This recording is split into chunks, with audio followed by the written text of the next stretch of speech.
The US and China are number one and number two chicken world producers, respectively. Number three is Brazil. And US and China are mostly focused on their domestic market. The result is that Brazil stands out as the world's largest exporter. But given the recent avian flu outbreak, is that about to change? With me is Larissa Alvarez, livestock market intelligence analyst at StoneX. Thank you for joining us, Larissa. Hi, nice to meet you. And now I'm ready to talk about the recently crisis about avian flu here in Brazil. So, just to start, Brazil has been a leader in chicken meat export for more than 20 years now.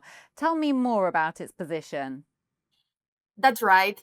Since 2003, the country has held the top spot in chicken meat exports, accounting for 36% of global shipments in 2024, with 4.89 million tons sent to 164 countries.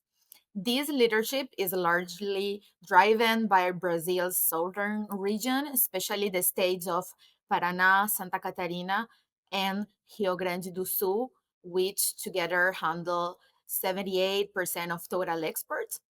And Paraná, in particular, stand out because it exports more than twice as much as Santa Catarina, the second leading state, and also leads in national production volume.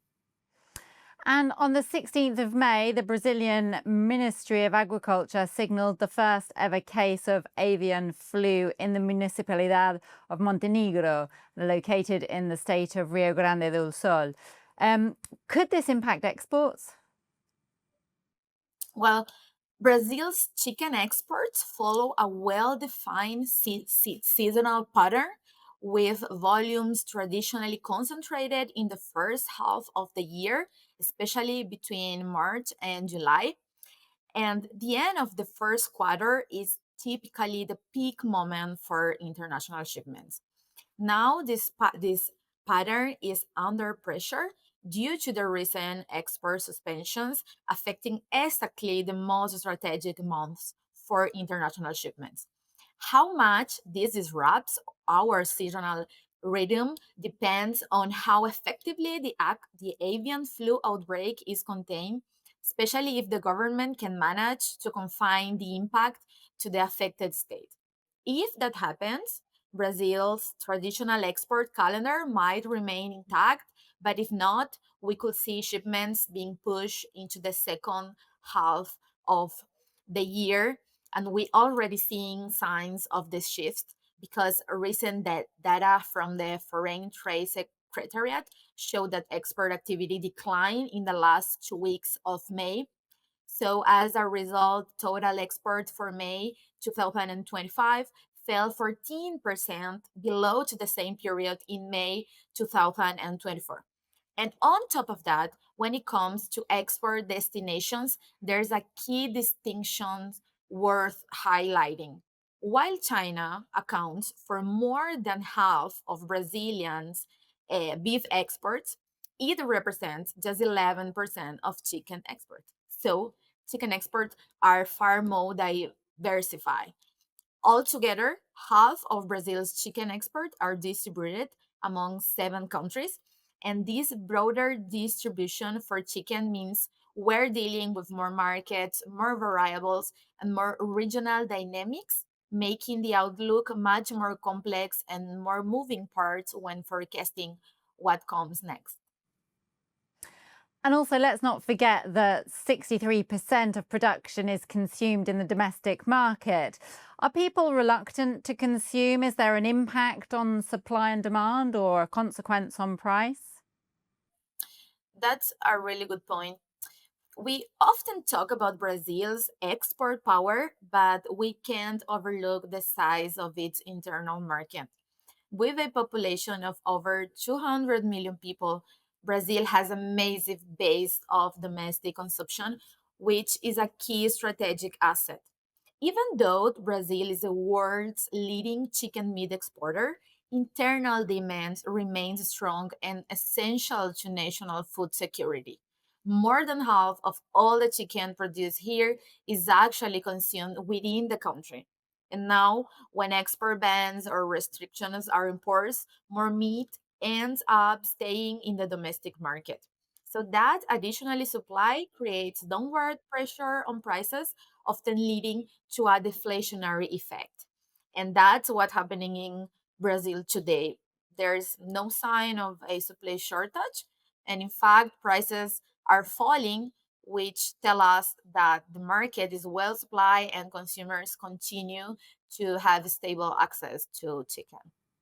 Now, it's difficult not to expect the worst. I mean, when we look at what's happening in the US right now, H5N1 has caused more than 1 billion in losses and food inflation. Yes. And there are two really key sides on this situation. First, in the short term, the main concern is whether Brazil will end up importing US inflation, especially through stronger exports of eggs and poultry. And in the long term, the bigger question is how well the Brazilian government and the domestic industry will handle the outbreak. And that's the main difference between the two countries. The United States has been facing this crisis for years now, not only months. The crisis in the US began as early as 2022, and what started as a temporary reduction in supply quickly evolved into a prolonged and deep shortage, causing major disruptions in the domestic market. Both chicken and eggs saw step prices increases, and in the case of eggs, we saw the highest inflation ever recorded in the country's history. Then in 2024, the virus spread to cattle, while mortality in bovines remained low. This disease still causes a drop in meal production and quality, aiding further costs through herd losses and emergency vaccination. Then the US Department of Agriculture responded with a national recovery plan, including firm repopulation and new biosecurity protocols. But the long duration of the crisis has already left a mark, and food inflation in the United States has been significant, and the impact have extended beyond its borders. And that's where Brazil comes in.